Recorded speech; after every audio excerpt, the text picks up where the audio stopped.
Hendaklah kalian menjadikan sebagian daripada salat-salat kalian itu di rumah dikerjakan, dan janganlah kalian menjadikannya seperti kuburan. Menjadikan rumah seperti kuburan, ini ketika tidak dipakai untuk melaksanakan salat, dan dipakai untuk berzikir dan seterusnya.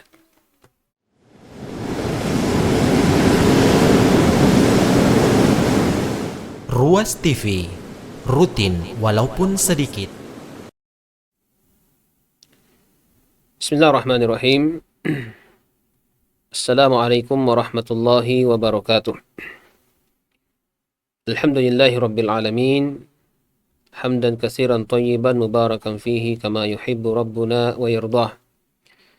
Wa ashhadu an la ilaha illallah wahdahu la syarika lah. Wa ashhadu anna Muhammadan abduhu wa rasuluh. Allahumma salli wa sallim ala nabiyyina wa habibina wa qudwatina Muhammadin sallallahu alaihi wasallam wa ala alihi wa sahbihi ajma'in. Amma ba'. Para pemirsa Ruas TV yang insyaallah senantiasa dirahmati oleh Allah Subhanahu wa taala. Alhamdulillah, pada kesempatan ini kembali kita untuk senantiasa bersama-sama memuji dan bersyukur kepada Allah Subhanahu wa taala yang masih menetapkan dalam diri kita begitu banyak nikmat-nikmatnya sehingga kita masih bisa menjalankan dan meneruskan berbagai macam ketaatan dan kebaikan-kebaikan dalam hidup kita ini. Kemudian salawat dan salam juga senantiasa tercurahkan kepada baginda Rasulullah Muhammad sallallahu alaihi wasallam, kepada para sahabat yang mulia, para tabi'in dan atba'ut tabi'in, beserta orang-orang yang senantiasa berupaya untuk meniti jalan mereka dengan baik sampai hari kiamat. Baik. Pemirsa sekalian, insyaallah pada kesempatan ini kita kembali lanjutkan kajian kita yang kita ambil dari kitab Al-Minahul Aliyah fi As-Sunan Al-Yumiyah yang dikarang oleh Dr. Abdullah bin Hamud Al-Farih hafizahullah ta'ala. Dan kitab ini telah diterjemahkan ke dalam berbagai macam bahasa, ya, yang menunjukkan akan pentingnya bagi seorang muslim untuk senantiasa memahami apa yang menjadi sunnah-sunnah harian daripada Nabi kita Muhammad sallallahu alaihi wasallam. Sebelumnya kita sudah membahas tentang adab-adab dan sunnah-sunnah yang dianjurkan ketika qiyamul lail, ya, ketika bangun melaksanakan salat malam atau salat tahajud, kemudian salat witir. Dan insyaallah pada kesempatan ini kita akan lanjutkan tentang sunnah-sunnah di waktu fajar, ya. Sunnah-sunnah apa saja yang bisa kita lakukan ketika kita sudah memasuki waktu fajar atau waktu subuh. Berkaitan dengan hal ini, yang pertama kita akan bahas ini adalah masalah azan.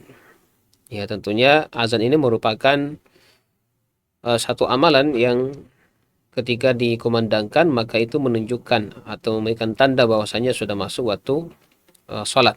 Dan dalam hal ini azan fajar atau azan subuh adalah azan yang menunjukkan akan masuknya waktu salat subuh.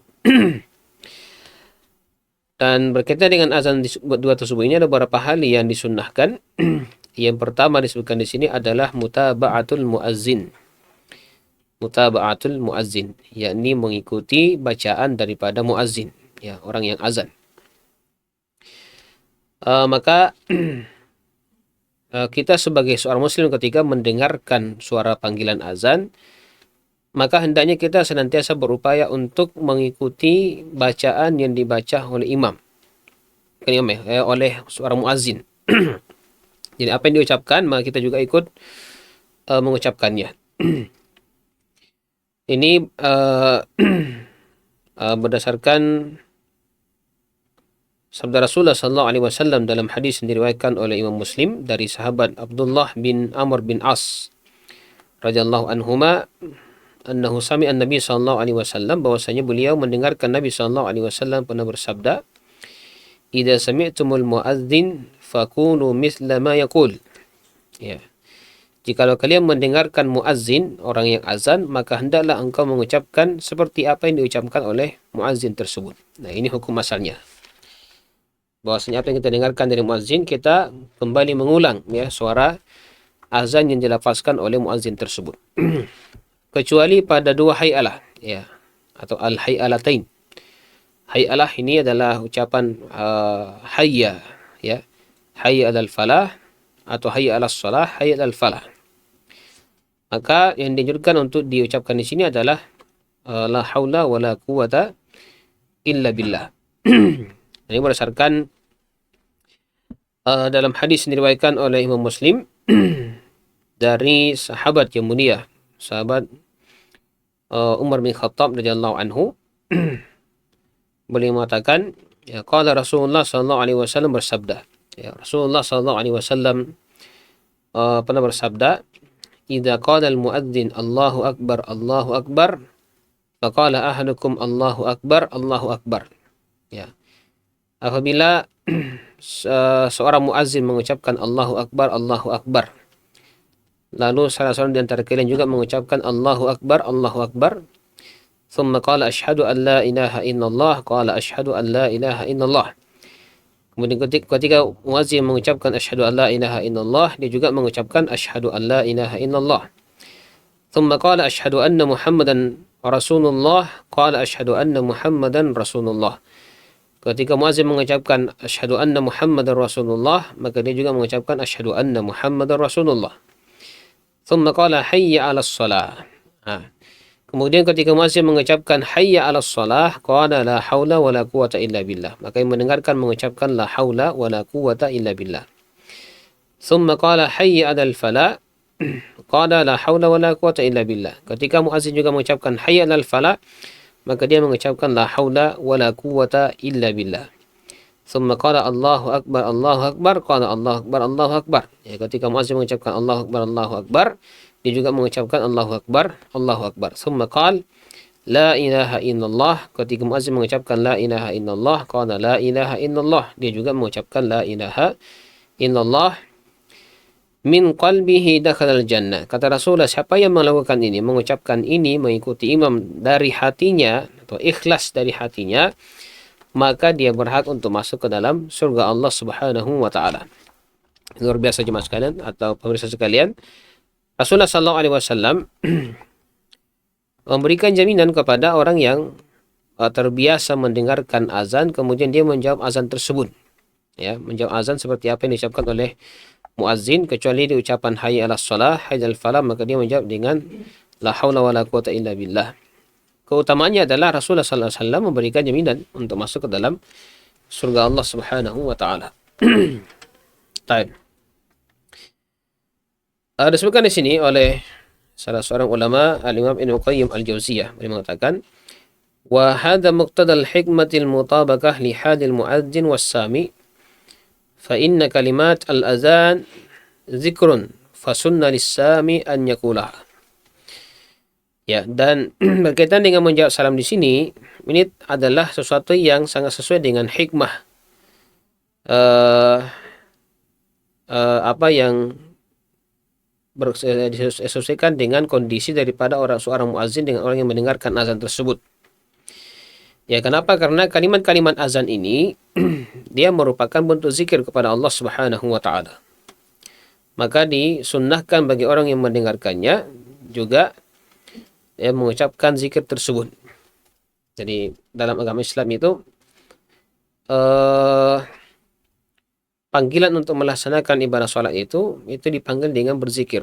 Ya, beda dengan agama-agama lain. Kalau agama lain itu kan ketika memanggil umatnya untuk beribadah, ada yang pakai lonceng, ada yang pakai trompet, ada yang pakai api dan seterusnya. Ya, namun agama ini telah dimuliakan oleh Allah Subhanahu wa taala, di mana ketika umat Islam dipanggil untuk melaksanakan sholat, maka suara yang didengarkan itu bukanlah suara benda-benda, tapi dia merupakan suara zikir, ya, berzikir kepada Allah Subhanahu wa taala. Wa kalimatul hayyalati du'a'un ila salati liman sami'ahu fayusannu lis-sami an yasta'ina ala hadhihi ad-da'wa bi kalimatil i'anah. Ya, adapun pada dua kalimat hayyalah atau hayya 'alas shalah dengan hayya 'alal falah, kita membaca atau menjawabnya dengan la haula wala quwata illa billah. Maka di sini orang yang mendengarkannya disunnahkan untuk meminta pertolongan kepada Allah Subhanahu wa taala untuk diberikan kekuatan untuk bisa menghadiri panggilan tersebut. Ya. La haula wala quwata illa billahil aliyyil azim. Ya, tidak ada daya dan upaya kecuali ya dengan izin Allah Subhanahu wa taala yang Maha Agung. Ya. Artinya di sini ketika kita mengucapkan dua kalimat ini dan ketika mendengarkan seruan daripada seorang muazzin untuk mendatangi salat, mendatangi kemenangan dan seterusnya, maka semuanya itu tidak bisa kita lakukan kecuali ya dengan izin Allah Subhanahu wa taala. Ya, karena kita ini sekalipun punya kekuatan, punya tenaga dan seterusnya, tapi kalau Allah tidak memberikan taufik, maka kita tidak akan bisa bergerak untuk melaksanakan ibadah itu. Maka Allah lah yang bisa mengizinkan kita untuk melaksanakan berbagai macam bentuk kebaikan tersebut sehingga kita mengucapkan la haula wala quwata illa billah. Tidak ada daya dan upaya kecuali dengan izin Allah Subhanahu wa taala. Wa inda tasribi li salatil fajri fa inna man taba al-azan yakunu misla ma yaqulu al-muazzin. Ya, begitu juga dengan orang yang mengikuti panggilan azan subuh ya. Ketika muazzin mengucapkan as-salatu khairum minan naum. Ya, as-salatu khairun minan naum. Maka orang yang mendengarkan juga tetap disunnahkan untuk mengucapkan as-salatu khairun minan naum. Ya, bukan dengan bacaan lain. Kenapa? Karena memang ada sebuah riwayat disebutkan bahwasanya ketika muazzin membaca as-salatu khairun minan naum, maka yang dibaca adalah shadaqta wa baratta wa ana ala dzalika minasyahidin. Engkau telah benar dan engkau telah berbuat baik dan saya menjadi saksi atas sesuatu atau perkara tersebut, ya, atau perkara tersebut. Hanya saja menurut para ahli hadis atau ulama hadis, hadis ini lemah, ya, sehingga tidak bisa dipertanggungjawabkan untuk dijadikan sebagai landasan dalam beramal yang bersifat rutin, ya. Sadaqta wa bararta wa ana ala dzalika minasyahidin. Ya, sehingga kembali kepada hukum asal bahwasanya ketika kita tidak mampu untuk ketika tidak mengucapkan kalimat sadaqta wa bararta wa ana zalik minasyahidin karena hadisnya lemah, maka kita kembali kepada hukum asal bahwasanya kita mengucapkan seperti apa yang diucapkan oleh muazzin, yaitu mengucapkan juga as-salatu khairun minan naum. Qala Syekh Muhammad Ibrahim rahimahullahu taala qaulu sallallahu alaihi wasallam qulu misla ma yaqul yadullu ala annahu yaqulu as-salatu khairun minan naum.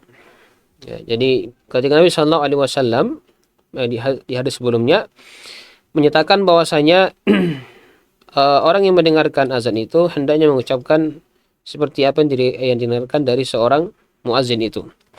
Maka ini menunjukkan bahwasanya kalau muazzin mengucapkan as-salatu khairun minan naum, maka juga dia mengucapkan as-salatu khairun minan naum. Tidak perlu membaca ayat lainnya. Kemudian qala Ibnu Hajar rahimahullahu taala an Ibnu Jurayj annahu qala huddistu anna an-nasa kanu yunsituna lil muadzini insatuhum lil qiraah. Ibnu Hajar al-Asqalani rahimahullahu taala meriwayatkan dari Ibnu Jurayj. Ya, Ibnu Jurayj beliau mengatakan saya telah diberikan kabar bahwasanya manusia dahulu itu mereka diam mendengarkan suara panggilan azan itu sebagaimana mereka terdiam ketika mendengarkan ayat-ayat dibacakan atau ayat Al-Quran. Ya. Jadi kalau ketika kita mendengarkan orang lain membaca Al-Quran, maka hendaknya kita berdiam diri sebagai bentuk penghormatan terhadap kalamullah. Ya.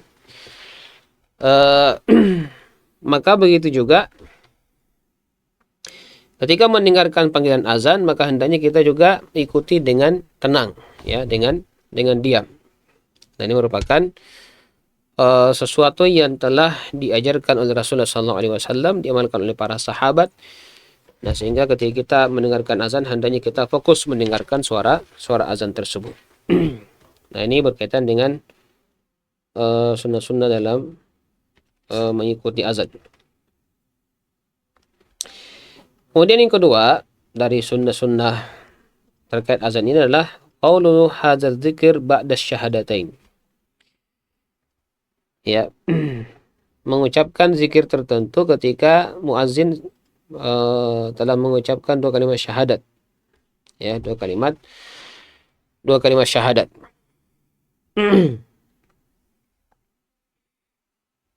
Nah, sebutkan di sini yusannu an yuqala ba'da ma yaqulu al-muazzin asyhadu anna Muhammadar Rasulullah as-saniya ma jaa fi hadis Sa'ad radhiyallahu anhu an Rasulullah sallallahu alaihi wasallam.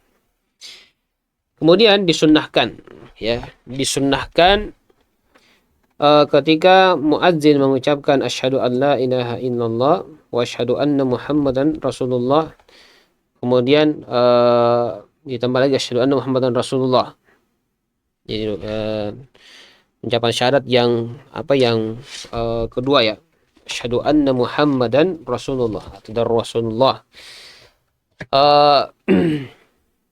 Rasulullah SAW bersabda, "Man qala hina yasma'ul muadzin asyhadu an la ilaha illallah wahdahu la syarika lah wa anna Muhammadan abduhu wa rasuluhu raditu billahi rabba wa bi Muhammadin rasula wa bil islami dina ghufira lahu min dzambihi."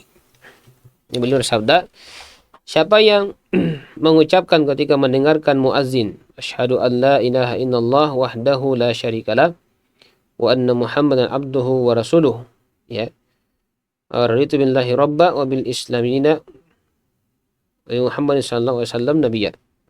Ya. Kalau kita mengucapkan ini setelah muadzin mengucapkan asyhadu an la ilaha illallah pada kali yang kedua, kata Rasulullah SAW, ghufira lahu ma taqaddama min dzambihi, maka akan diampuni dosa-dosanya yang telah lalu. Ya, ini salah satu merupakan keutamaan luar biasa, ya, bagi seseorang yang senantiasa berupaya untuk membaca doa ini di antara azan asyhadu an la ilaha illallah dengan hayya 'alas shalah. Di antara keduanya itu dibaca raditu billahi rabba wa bil islami dina wa Muhammadin sallallahu alaihi wasallam nabiyya.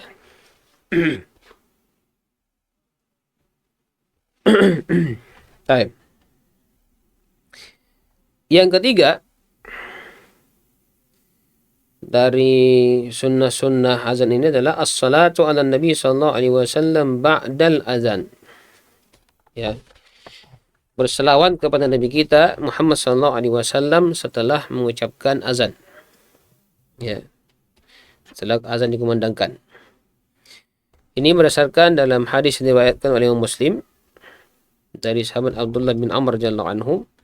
Beliau mengatakan Rasulullah sallallahu alaihi wasallam pernah bersabda, "Idza sami'tumul muadzin faqulu misla ma yaqul thumma sallu alayya fa innahu man shalla alayya salatan sallallahu alaihi biha 'ashran.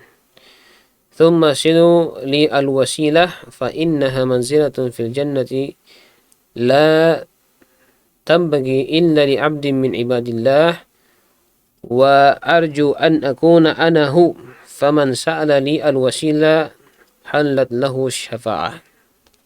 Ya. Dan Rasulullah SAW bersabda, "Idza sami'tumul muadzin," jadi kalau kalian mendengarkan muadzin, faqulu misla ma yaqul, maka hendaklah kalian mengucapkan seperti apa yang telah diucapkan oleh muadzin tersebut. Tadi saya sebutkan hadisnya, ya. Summa sallu alayya, kemudian setelah mendengarkan azan itu, ya, hendaklah kalian bersalawat kepadaku, kata Rasulullah SAW. Fa inna man shalla alayya salatan sallallahu alaihi biha 'ashran, karena sesungguhnya siapa yang bersalawat kepadaku dengan sekali salawat, maka niscaya Allah Subhanahu wa taala akan membalasnya dengan 10 kali salawat. Ya. Lalu mengatakan summa salli al-wasilah, hendaklah kalian memintakan untukku al-wasilah. Apa itu al-wasilah? Kemudian beliau mengatakan fa innaha manzilatun fil jannati la tanbaghi illa li 'abdin min ibadillah. Ya, sungguhnya manzilah ini dia merupakan kedudukan dalam surga Allah Subhanahu wa taala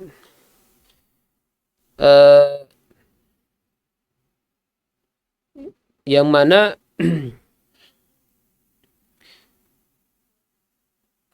dia hanya bisa diduduki oleh salah satu di antara hamba-hamba Allah Subhanahu wa taala. Ya. Ya, maksudnya di sini bahwasanya ketika Nabi Shallallahu alaihi wasallam meminta kepada umatnya untuk mendoakan supaya dia yang menempati al-wasilah ini pada hari kiamat,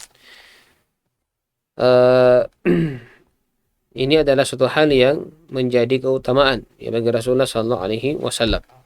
Nabi bersabda, wa arju an akuna anahu, ya, dan saya berharap bahwasanya sayalah ya orang yang yang menempati manzilah tersebut. Ya, maka barang siapa yang meminta wasilah untukku, kata Rasulullah sallallahu alaihi wasallam, maka dia berhak untuk mendapatkan syafaatku pada hari kiamat.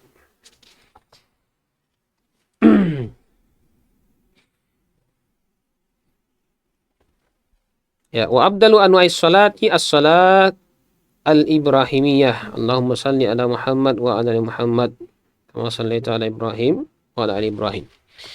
Jadi salawat yang paling mulia itu, yang paling bagus diucapkan di sini adalah disebut dengan salawat Ibrahimiyah. Ya, salawat Ibrahimiyah yang dalamnya disebutkan salawat kepada Nabi Ibrahim alaihissalam. Yaitu yang kita sering baca dalam dalam tahiyat kita ya, ketika melaksanakan ibadah salat. Allahumma salli ala Muhammad wa ala ali Muhammad kama sallaita ala Ibrahim wa ala ali Ibrahim wa barik ala Muhammad wa ala ali Muhammad kama barakta ala Ibrahim wa ala ali Ibrahim innaka Hamidum Majid. Ya, ini yang disunnahkan untuk dibacakan setelah kita mendengarkan suara azan. Baik. Yang keempat di antara sunnah-sunnah azan ini adalah qaulud du'ai al-waridi ba'dal azan. Ya. Mengucapkan doa yang diriwayatkan setelah azan. Maksudnya doa setelah azan ini ya. Namun hanya saja memang ada beberapa doa yang diriwayatkan dari Nabi kita Muhammad sallallahu alaihi wasallam terkait dengan doa setelah azan ini. Di antaranya kita sebutkan di sini.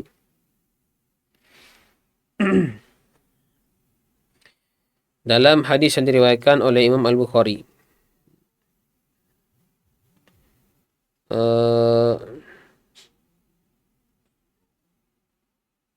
dari sahabat Jabir radhiyallahu anhu, dia mengatakan Rasulullah sallallahu alaihi wasallam bersabda, "Man qala hina yasma'un nida' Allahumma rabb hadhihi ad-da'wati tammah was-salatil qa'imah آت محمدا الوسيلة والفضيلة وبعثه مقاما محمودا الذي وعدته حلت له شفاعتي يوم القيامة." Ya. Rasulullah SAW bersabda dalam hadis ini, barang siapa yang mengucapkan ketika mendengarkan panggilan azan,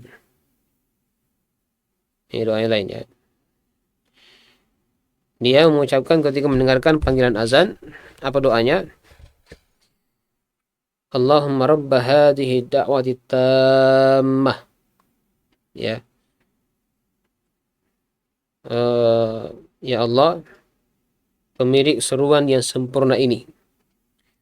Wassalatul qa'imah, dan salat telah ditegakkan ya. Ati Muhammadan al-wasilah wal fadilah. Berikanlah kepada Muhammad wasilah dan fadilah ya. Wa ba'athhu maqaman mahmuda alladhi wa'adtahu, dan hendaklah engkau bangkitkan dia dalam kondisi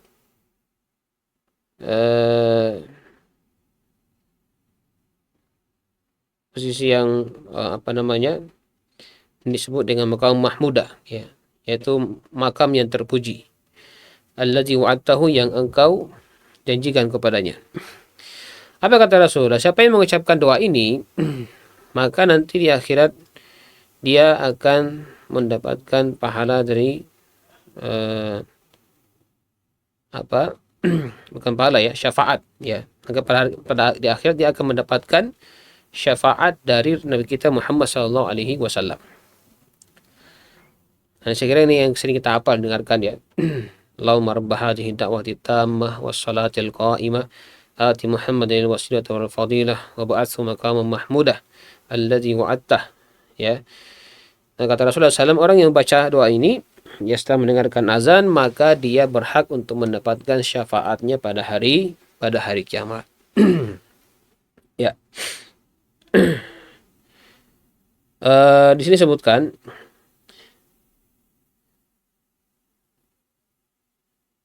wal wasilatu waddaha Nabi sallallahu alaihi wasallam fi hadis Allah Ibnu Umar radhiyallahu anhuma as-sabiq حيث قال ثم سلوا لي الوسيلة فإنها منزلة في الجنة لا ينبغي إلا لعبد من عباد الله وأرجو أن أكون أنا هو فمن سأل لي الوسيلة حلت له شفاعتي يوم القيامة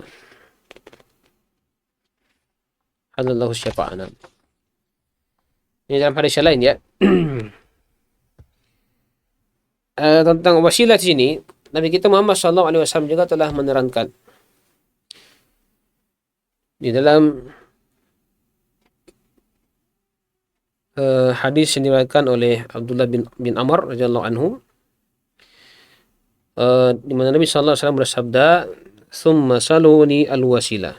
Kemudian hendaklah kalian memintakan untukku al-wasilah. Fa innaha manzilatun fil jannah, sungguhnya dia adalah sebuah kedudukan dalam surga, la tambagi illa li 'abdin min ibadillah. Dia tidak apa namanya?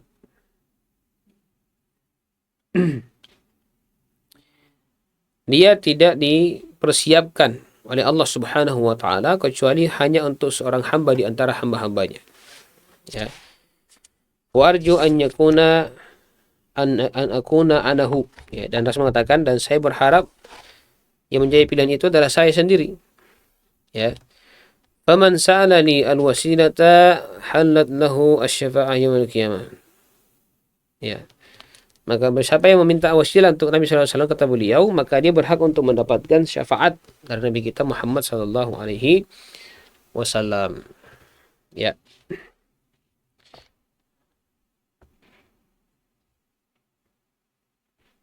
طيب يكون الفضيلة رتبة عالية التي لا تشاركه فيها أحد. Ya.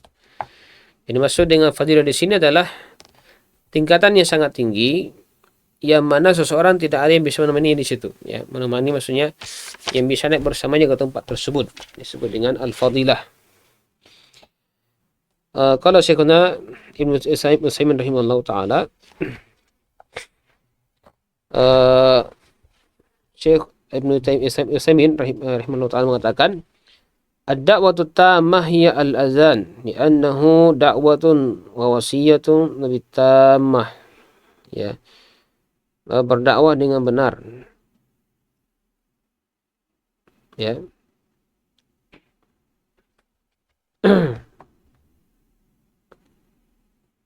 Beliau mengatakan di sini bahwa ad-da'watu tammah,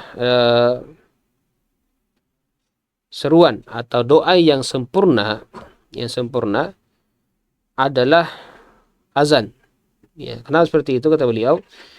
Karena dia merupakan doa ada panggilan yang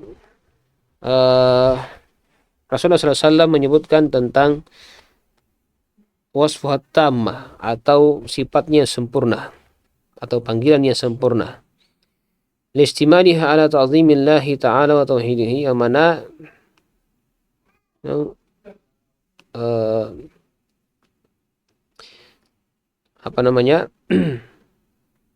di dalam seruan ini itu ada ta'zim ya, ada tauhid, pengagungan kepada Allah Subhanahu wa taala dan mentauhidkan Allah Subhanahu wa taala.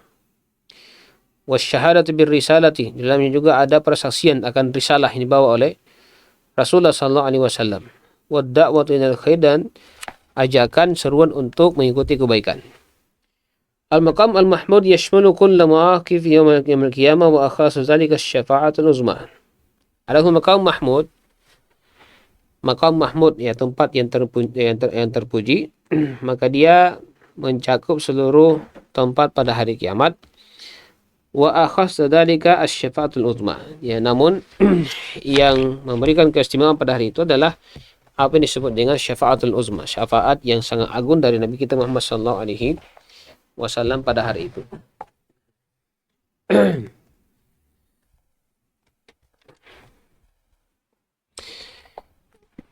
Baik.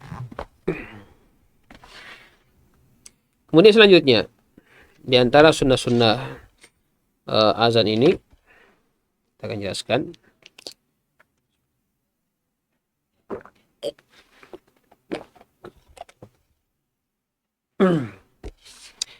adalah berdoa setelah azan. Ya, berdoa setelah azan. Artinya ketika setelah selesai mendengarkan panggilan azan tersebut, maka kita dianjurkan untuk berdoa dengan doa yang diriwayatkan dari Nabi kita Muhammad sallallahu alaihi wasallam.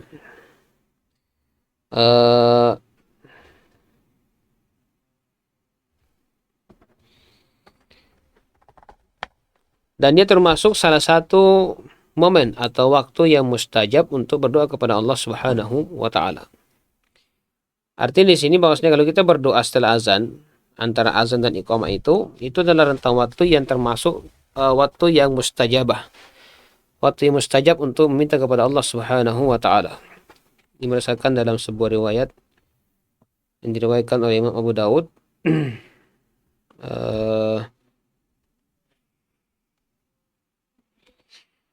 dari Abdullah bin Umar, ya, atau Abdullah bin Amr radhiyallahu anhuma,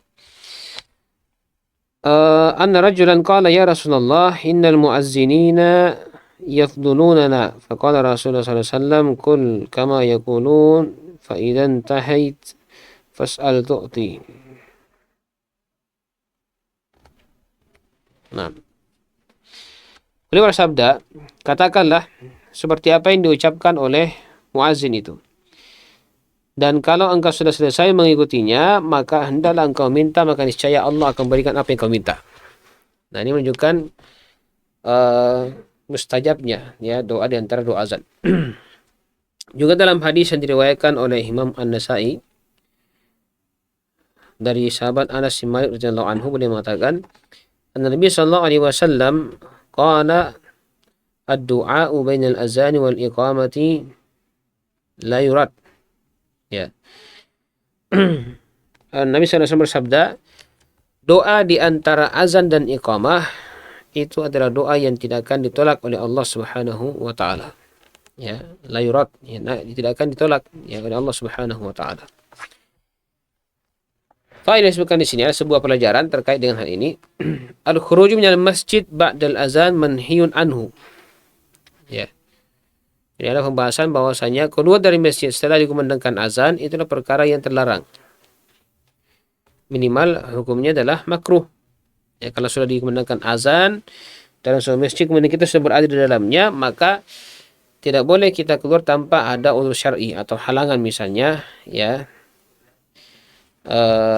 Kalau berhalangan misalnya harus pergi misalnya berwudu, ya, karena batal wudunya maka tidak masalah. Yang tidak boleh keluar masjid itu kalau sudah azan adalah yang tidak memiliki alasan uzur syar'i untuk bisa keluar dari masjid. Nah, ini berdasarkan riwayat yang diriwayatkan oleh Imam Muslim dari hadis Abu Hurairah radhiyallahu Abu Asy-Sya'tha.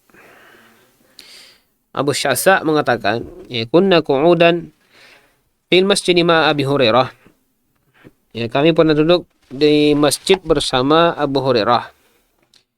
Fa'azzana muazzin, maka kemudian tiba-tiba seseorang muazzin mengucapkan azannya.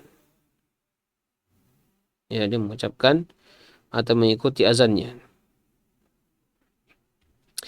Faqama rajulun minal masjid yamshi fa'atbahu Abu Hurairah basarahum hatta kharaja minal masjid. Ya, kemudian setelah itu ya seseorang berdiri dalam masjid, kemudian dia berjalan ya hendak keluar.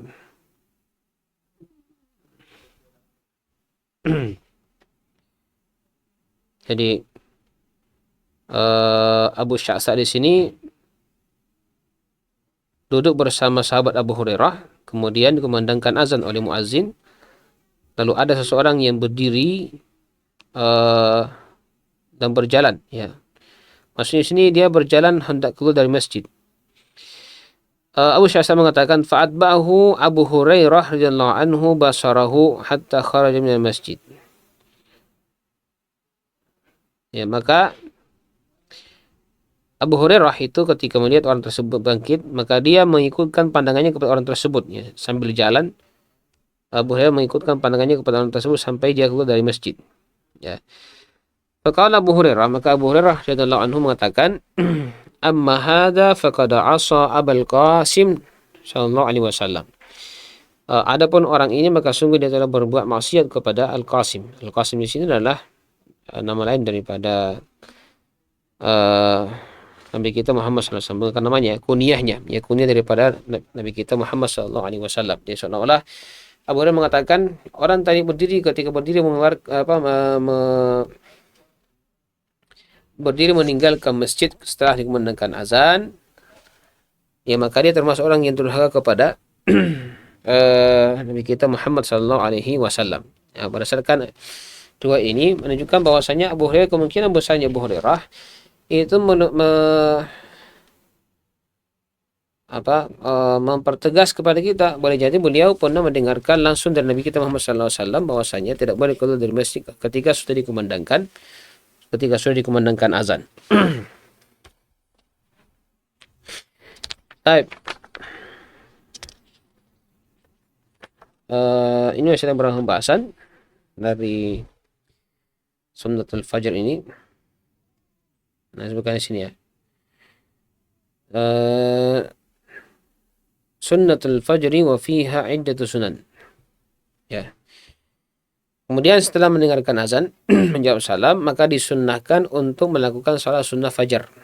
Ya, salat sunnah fajar. Tapi di sini ada beberapa sunnah yang dilakukan sebelum melaksanakan salat sunnah ya. Berkata sini wa sunnatul fajr hiya awwalus sunan ar-ratiba allati ya'maluha al-'abdu fi yawmihi wa fiha iddatu sunan. Melaksanakan salat 2 rakaat, salat sunnah 2 rakaat sebelum subuh, ini adalah perkara yang paling pertama dilakukan. Ya, salat yang pertama dilakukan dari salah sunnah ratibah. Disebutkan ya bahwasanya salat sunnah ratibah itu adalah salat sunnah yang disebutkan dalam hadis, ada hadis Abdullah bin Umar, beliau menyebutkan 10 rakaat. Kemudian siapa lagi? Ummu Habibah dan Aisyah itu menyebutkan sampai 12 rakaat. Baik. Wa fiha ilatu sunan wa qabla bayaniha la budda min bayani ba'di ma yakhussu sunan ar-rawatib. Maka disebutkan di sini juga banyak sunnah-sunnah ya dalam salat subuh ini, tapi sebelum membahasnya kita membahas duluan hal yang berkaitan dengan perkara yang khusus dari sunnah ratibah ya, sunnah rawatib ya. Wa as-sunnatu ratibah hiya as-sunnatu ad-daimatu at-tabi'ah lil faraid. Ya. Jadi maksud dengan sunnah di sini, sunnah ratibah atau sunnah rawatib adalah sunnah-sunnah yang selalu dikerjakan dan dia mengikuti salah sunnah yang wajib. Ini disebut dengan salat sunnah ratibah atau sunnah rawatib. Setiap kali kita hendak melaksanakan salat atau setelah salat, maka dia wajib untuk digunakan. Ya, apakah itu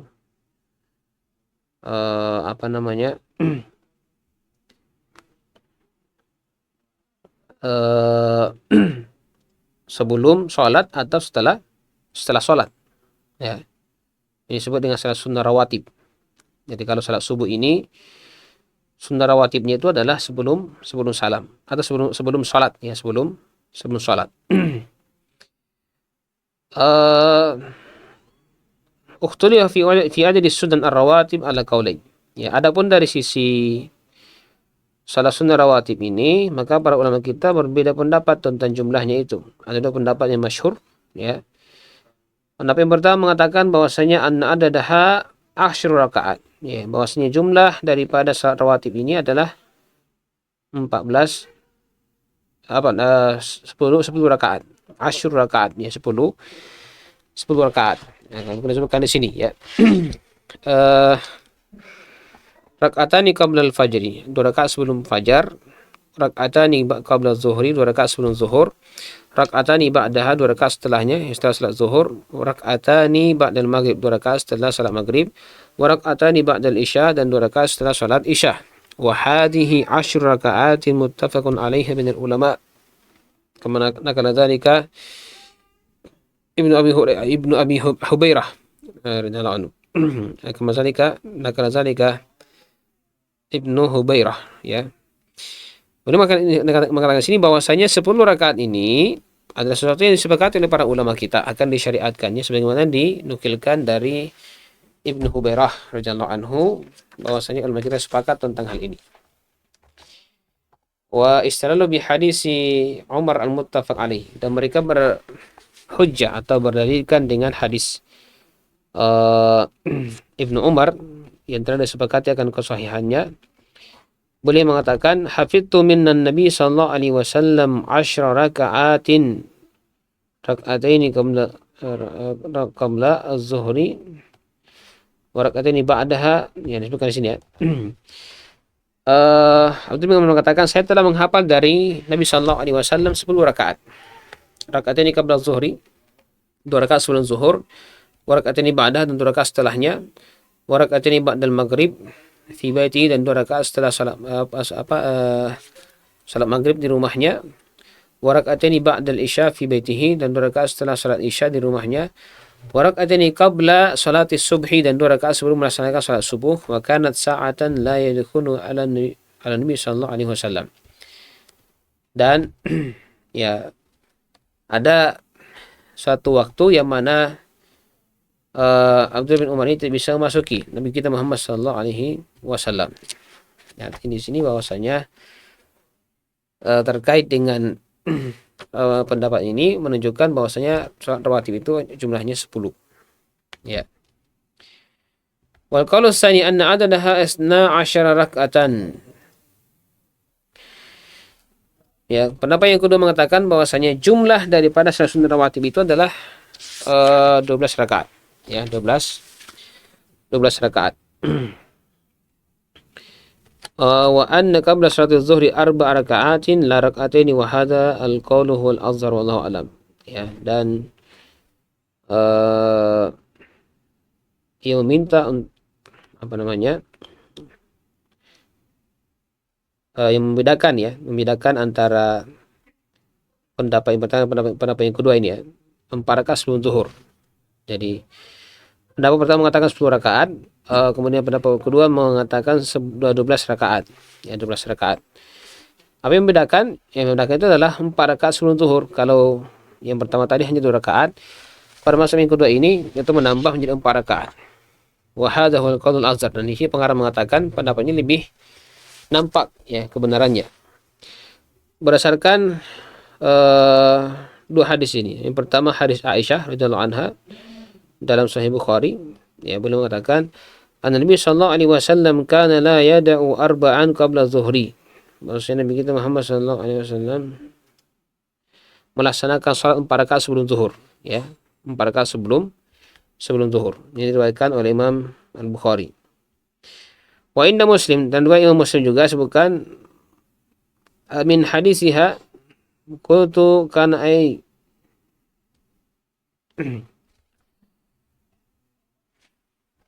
apa di sini, dari berdasarkan riwayat ini Nabi SAW tidak pernah meninggalkan 4 rakaat sebelum zuhur. Dalam riwayat Muslim disebutkan di sini, qalat, Aisyah mengatakan, kana ya Nabi sallallahu alaihi wasallam yusalli fi baiti qabla dhuhri arba'an. Ya, Aisyah mengatakan bahwasanya Nabi sallallahu alaihi wasallam itu melaksanakan salat sunnah di rumah saya sebelum salat zuhur itu sebanyak 4 rakaat. Ya, 4 rakaat. Nah, kemudian hal yang lain menunjukkan hal tersebut adalah hadis Ummu Habibah yang diriwayatkan oleh Imam Muslim. Beliau mengatakan, sami'tu Rasulullah SAW yaqul, saya telah mendengarkan Rasulullah SAW bersabda, man shalla isnatai asyrata rak'atan fi yawmin wa lailatin bunya lahu bihinna baitun fil jannah. Ya, beliau bersabda, siapa yang melaksanakan salat 12 rakaat ya dalam sehari semalam, maka dia akan dibangunkan baginya sebuah rumah di dalam surga. Ya. Juga dalam hadis yang diriwayatkan oleh Imam At-Tirmizi, ya. Dan beliau menambah arba'an qabla zuhri wa rak'ataini ba'da. Jadi 4 rakaat sebelum zuhur dan 2 rakaat setelahnya, wa rak'ataini ba'da maghrib dan 2 rakaat setelah salat maghrib. Wa rak'ataini ba'da isya dan 2 rakaat setelah salat isya, wa rak'ataini qabla salatil fajr dan 2 rakaat sebelum orang melaksanakan salat fajar. Nah, mana sangat jelas ya. Sekalipun ada pendapat dengan ulama kita, dia mengatakan 10 rakaat, dia mengatakan 12 rakaat, tapi kalau kita kompromikan tidak masalah ya. Bahwasanya kalau mau lebih hati-hati ya kita kerjakan yang 12 rakaat. Yang bedanya itu adalah di salat zuhur. Kalau yang pendapat pertama mengatakan 1 rakaat, pendapat yang kedua mengatakan 2 rakaat. Ya, pendapat pertama mengatakan 2 rakaat ya. Pendapat kedua mengatakan 4 rakaat. Nah, sebutkan di sini waqtalafa ahlul ilmi fil jam'i baina hadis Ibnu Umar muttafaq alaihi wa fihi anna Nabi sallallahu alaihi wasallam shalla qabla adh-dhuhri arba'an.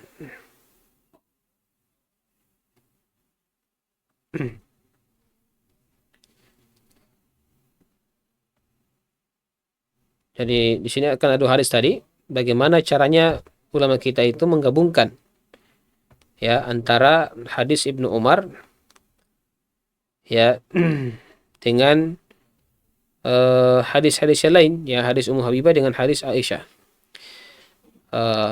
Hadis Ibnu Umar mengatakan bahwa Nabi Shallallahu Alaihi Wasallam itu melaksanakan salat sebelum zuhur 2 rakaat saja. Sementara hadis Aisyah dalam hadis Imam Bukhari beliau menyebutkan bahwa Nabi Shallallahu Alaihi Wasallam itu melaksanakan salat sebelum zuhur itu sebanyak 4 rakaat. Nah. Faqila inna Nabi sallallahu alaihi wasallam taratan yusalli qabla zuhri arba'an wa taratan yusalli qablaha rak'ataini. Ya, sebutkan di sini antara bentuk jamak atau mengkompromikan 2 hadis itu.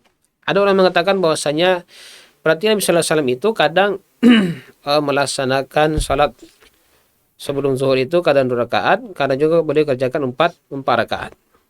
Ya, jadi artinya boleh dikerjakan suatu waktu, boleh ditinggalkan suatu waktu. Wa qila inna ma ta'arudil haditsaini yu'khar biz-zaid wa yusalli al-insanu 4 rakaat qabla zuhri. Jadi pendapat yang kedua mengatakan bahwasanya ketika terjadi kontradiksi antara 2 hadis ini, maka yang diambil itu adalah yang lebih banyak. Yang lebih banyak jumlahnya atau penyebutan jumlah rakaatnya. Ya. Sehingga ya dalam hal ini ketika antara ada yang menyebutkan 10, ada yang mengatakan 12, maka kita ambil yang 12. Ya, ini lebih hati-hati ya. Maka beliau menganjurkan untuk melaksanakan salat salat rawatib 4 rakaat sebelum zuhur. Baik.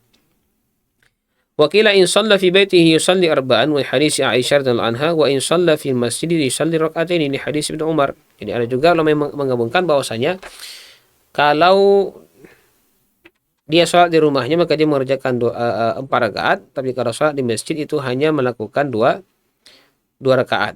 Berdasarkan hadis Ibnu Umar. Karena Ibnu Umar dikatakan beliau menyaksikan di masjid sementara Aisyah dan Ummu Habibah menyaksikan di kamar, ya.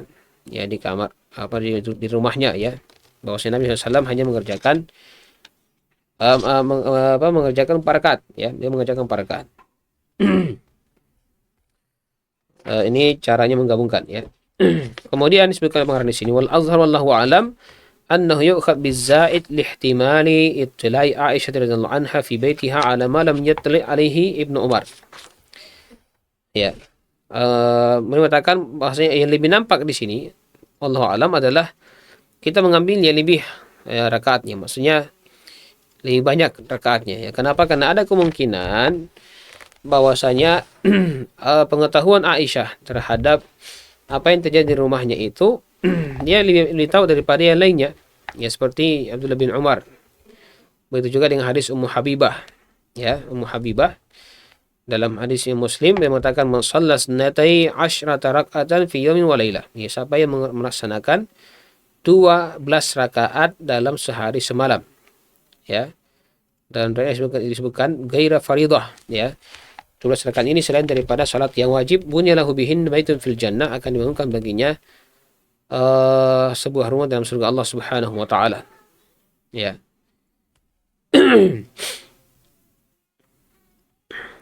Nah, di sini secara sarah juga secara jelas Ummu Habibah menyebutkan lapas 12 rakaat. Ya, sementara Abdullah bin Umar menyebutkan 10 rakaat, sehingga hadis Ummu Habibah ini lebih banyak menyebutkan dan dia lebih patut untuk diamalkan, ya. Karena kalau hadis Ummu Habibah diamalkan secara otomatis hadis Abdullah bin Umar juga diamalkan. Wal afdal an tu'adda sunan ar-rawatib fil bait yadullu alaihi, dan lebih afdal salah satu rawatib ini dikerjakan di rumah. Ini ditunjukkan beberapa riwayat berikut ini. Yang pertama, dalam hadis yang diriwayatkan oleh Imam Al-Bukhari dan Muslim dari sahabat Zaid bin Thabit, Nabi sallallahu alaihi wasallam qala fasallu ayyuhan nasu fi buyutikum fa inna afdala salatil mar'i fi baitihi illa salatal maktubah. Ya, beliau bersabda, hendaklah kalian wahai segala manusia salat di rumah-rumah kalian. Karena sesungguhnya salat yang paling afdal, ya, bagi seorang hamba itu adalah dalam rumahnya. Ya. Jadi apa? Maaf ini. Bahwasanya salat yang paling afdal yang dikerjakan oleh seseorang itu adalah salatnya dalam rumahnya, ya, kecuali salat wajib atau maktubah, maka dia wajib atau dikerjakan di masjid. Tapi kalau salat-salat sunnah itu dikerjakan di rumah kita. Ini berdasarkan hadis ini. Kemudian yang kedua, riwayat dari Abdullah bin Umar radhiyallahu anhu yang disebutkan oleh Imam Al-Bukhari dan Muslim juga, bahwa Nabi sallallahu alaihi wasallam bersabda, ij'alu min salatikum fi buyutikum la tattakhiduha kubura.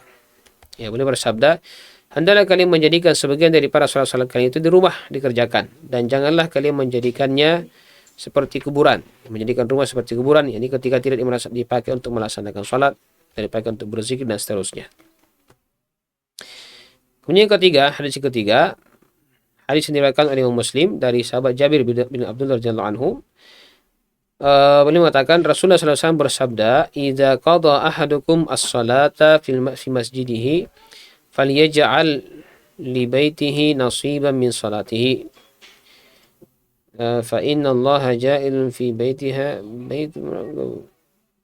fi baiti min salatihi khairan." Ya. Jadi sebutkan di sini Rasulullah SAW, "Idza qada ahadukum as-salata fi masjid." Apabila salah seorang di antara kalian telah menyelesaikan salatnya di masjid, maksudnya salat wajib, falyaj'al li baitihi nasiban min salati, maka hendaknya dia menjadikan untuk rumahnya ada bagian dari salatnya. Fa innallaha ja'ilun fi baitihi min salatihi khairan.